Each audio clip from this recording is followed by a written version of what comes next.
जय श्री कृष्णा। कार्तिक महीना प्रारंभ हो चुका है। इस माह को बहुत पवित्र माना गया है।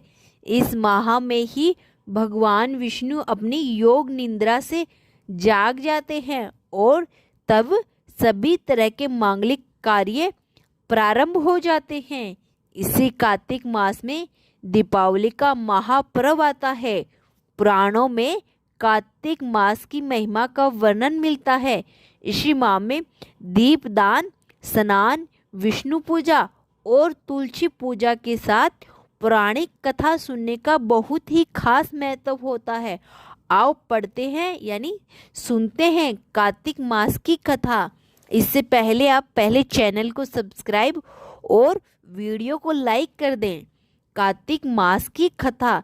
एक नगर में एक ब्राह्मण दंपति रहते थे। वे दोनों प्रतिदिन 7 कोस दूर गंगा और यमुना नदी में स्नान करने जाते थे। इतनी दूर आने जाने से ब्राह्मण की पत्नी थक जाती थी। एक दिन उसने अपने पति से कहा कि हमारा एक पुत्र होता तो कितना अच्छा रहता। पुत्र के बहू आती तो हमें घर वापस जाने पर खाना बना हुआ मिलता और बहू घर का काम भी कर देती। अपनी पत्नी की बात सुनकर ब्राह्मण ने कहा कि तुमने बात तो सही कही है, चल मैं तेरे लिए बहू लाकर देता हूँ। ब्राह्मण ने कहा, एक पोटली में आटा डालकर कुछ मोहरे रख दे। ब्राह्मण के कहे अनुसार उसने पोटली बांधकर दे दी। पोटली लेकर ब्राह्मण चला गया। ब्राह्मण सफर के दौरान यमुना के किनारे बहुत ही सुंदर लड़कियां दिखाई दी। वे रेत पर घर बनाकर खेल रही थी। उनमें से एक लड़की ने कहा कि मैं अपना घर नहीं बिगाड़ूंगी, मुझे तो रहने के लिए यह घर चाहिए। लड़की की बात सुनकर ब्राह्मण मन ही मन सोचने लगा कि बहू बनाने के लिए यह लड़की उचित है। जब वह लड़की जाने लगी तो ब्राह्मण भी उसके पीछे पीछे उसके घर तक चला गया। वहां जाकर ब्राह्मण ने उस लड़की से कहा, बेटी, कार्तिक मास चल रहा है, इसीलिए मैं किसी के घर का खाना नहीं खाता। मैं अपने आटा साथ लेकर आया हूँ।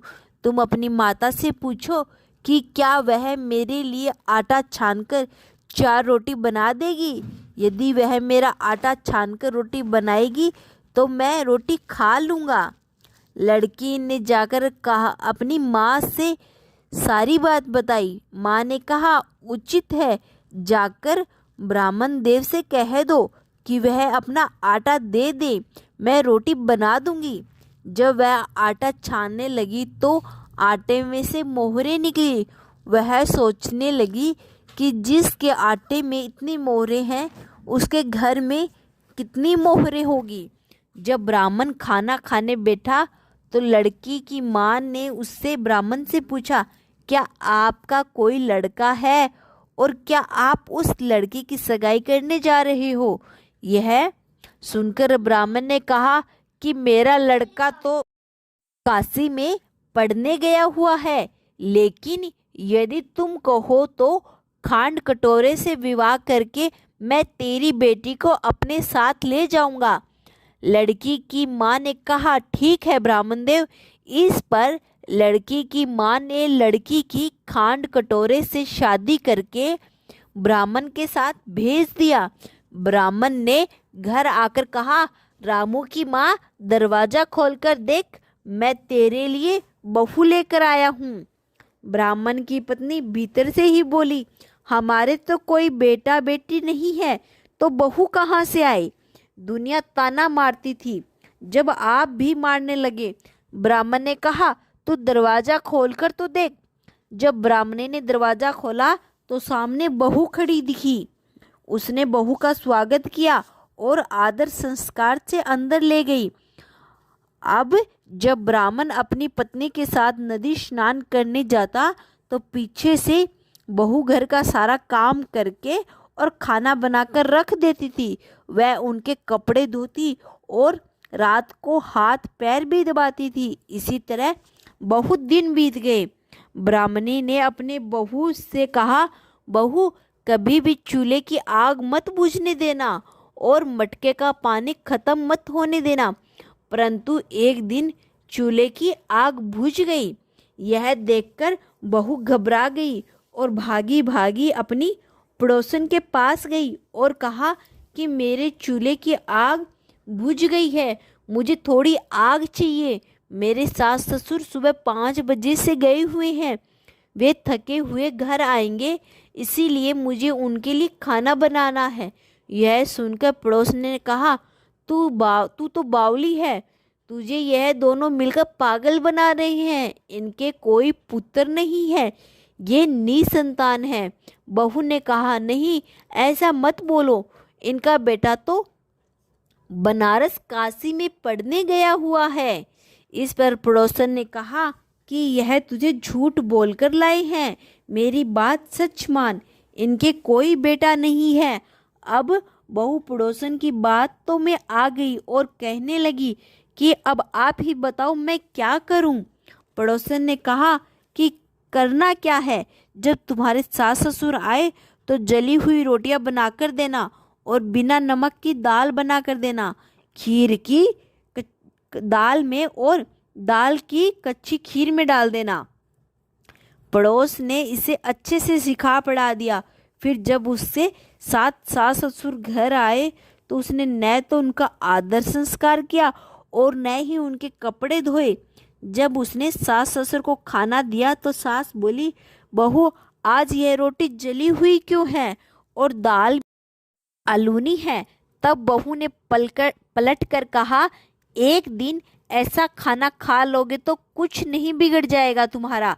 सास ससुर को खरी खोटी सुनाकर वह फिर से पड़ोसन के पास गई और बोला कि अब आगे क्या करना है। पड़ोसन ने कहा कि अब तुम 7 कोठों की चाबी मांग लेना। अगले दिन जब भी स्नान करने के लिए जाने लगे तो बहू अड़ गई कि मुझे तो 7 कोठों की चाबी चाहिए। तब ससुर ने कहा कि उसे चाबी तो दे दो। तब सास ससुर ने बहू को चाबी दे दी। सास ससुर के जाने के बाद जब बहू ने दरवाजे खोल के देखा कि किसी में अन्न भरा है, किसी में धन भरा है और किसी कोठे में बर्तन पड़े हैं। जब उसने सबसे ऊपर वाला 7वां कोठा खोला तो देखा कि शिवजी, माता पार्वती, गणेश जी, माता लक्ष्मी, पीपल, पथवारी, कार्तिकेय के ठाकुर, राई दामोदर, तुलसी का बिवाड़ा, गंगा यमुना और 33 कोटि देवी देवता विराजमान हैं। वहीं पर एक लड़का चंदन की चौकी पर माला बैठा जप रहा है। यह सब देखकर उसने लड़के से पूछा कि तुम कौन हो। तब लड़का बोला, मैं तेरा पति हूँ, अभी दरवाज़ा बंद कर दे, जब मेरे माता पिता आएंगे तब दरवाज़ा खोलना।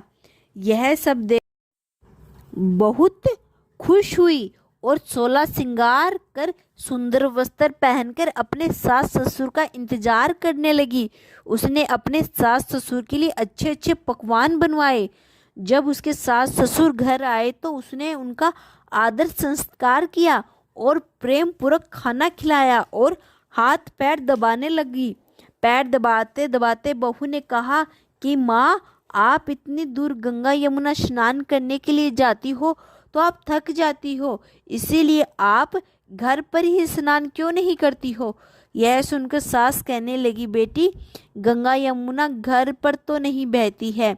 तब उसने कहा, हाँ माँ जी बहती है, चलो मैं आपको दिखाती हूँ।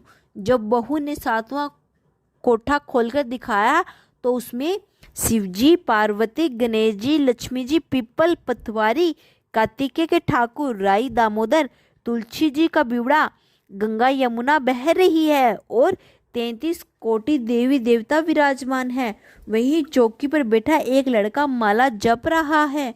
माँ ने उसे देखकर कहा कि बेटा, तू कौन है। लड़का बोला, माँ, मैं तेरा बेटा हूँ। तब ब्राह्मणी ने पूछा कि तू कहाँ से आया है।